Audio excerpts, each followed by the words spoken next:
ప్రభుత్వ ఉన్నత పాఠశాలలో 1500 పీఈటీ పోస్టులను, ప్రభుత్వ జూనియర్ కళాశాలలో 300 junior lecturer in physical education పోస్టులను భర్తీ చేస్తామని స్పష్టమైన హామీ ఇస్తే కాంగ్రెస్ ప్రభుత్వానికి సంపూర్ణ మద్దతు తెలియజేసి పార్లమెంట్ మరియు ఎమ్మెల్సీ ఎన్నికలలో 1,00,000 మంది నిరుద్యోగ పీఈటీ అభ్యర్థులం క్రియాశీలకంగా పాల్గొని వారి గెలుపుకు దోహద పలుకుతామని తెలిపారు.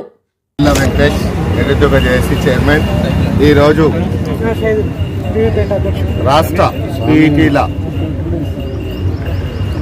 యూనియన్ రాష్ట్ర అధ్యక్షుడు సైదుల్ గౌడ్ నాయకత్వంలో ఈరోజు ఇందిరా పార్క్ లో దీక్ష నిర్వహించిన దాదాపుగా 1500 పీఈటీ పోస్టులు, అదేవిధంగా 308 ఫిజికల్ డైరెక్టర్ పోస్టులను వెంటనే భర్తీ చేయాలని చెప్పి మరి కోరడమైంది రాష్ట్ర ప్రభుత్వాన్ని. ఈరోజో రేపో మరి ఎన్నో ఉద్యమాలు చేసి గత ప్రభుత్వంలో డిఎస్సి మెగా డిఎస్సి వేయాలని చెప్పి గత ప్రభుత్వంలో 9 ఏళ్ల పాలనలో మరి ఎంతో పెద్ద ఎత్తున ఉద్యమాలు, ధర్నాలు, రాస్తారోకోలు చేస్తే ఈ రోజు ఇప్పటి వరకు 9 సంవత్సరాలు గడిచిపోయినా కానీ మరి తెలంగాణ రాష్ట్ర ప్రభుత్వం నిరుద్యోగులను మోసం చేసింది.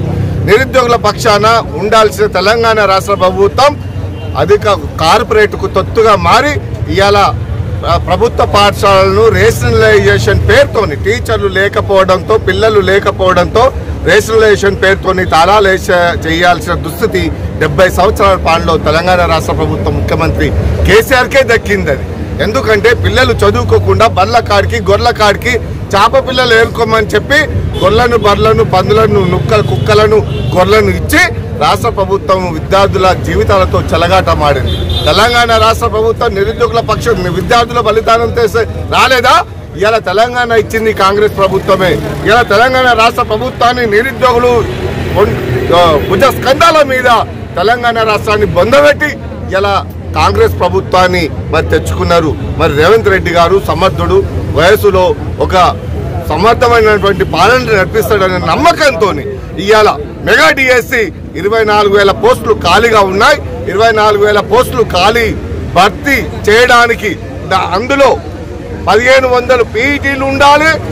అదేవిధంగా 308 ఫిజికల్ డైరెక్టర్ పోస్టులు కూడా ఉండాలని చెప్పి ఈ సభా వేదిక నుంచి డిమాండ్ చేస్తున్నాం.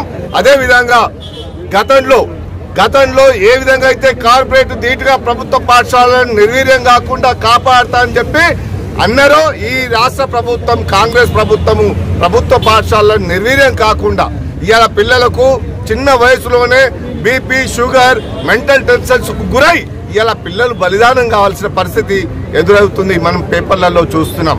కాబట్టి ఇదే పీఈటీ టీచర్ ఉంటే, ఫిజికల్ డైరెక్టర్ ఉంటే మనం ఈ పిల్లలు బలిదానం అవుతారా? పిల్లలకు ఒత్తిడి.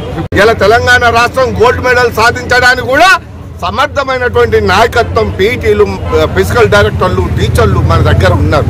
కాబట్టి వాళ్ళ సేవలను ఉపయోగించుకోవాల్సిన బాధ్యత మన తెలంగాణ ప్రభుత్వం మీద ఉంది అని చెప్పి మన కేసీఆర్ ని బొందబెట్టినట్టు రేవంత్ రెడ్డి గారికి నేను ఒక్కటే గుర్తు చేస్తున్నా. అయ్యా, నీ నోటిఫికేషన్ లో ఏ మాత్రం అవకతవకలు ఉన్నా కానీ నిరుద్యోగులు, రేపు విద్యార్థులు మరి చలో సెక్రటరేట్ అనే పరిస్థితి రాజీయకుండా మీ నాయకత్వంలో పోస్టులన్నీ భర్తీ చేయాలని చెప్పి డిమాండ్ చేస్తున్నారు.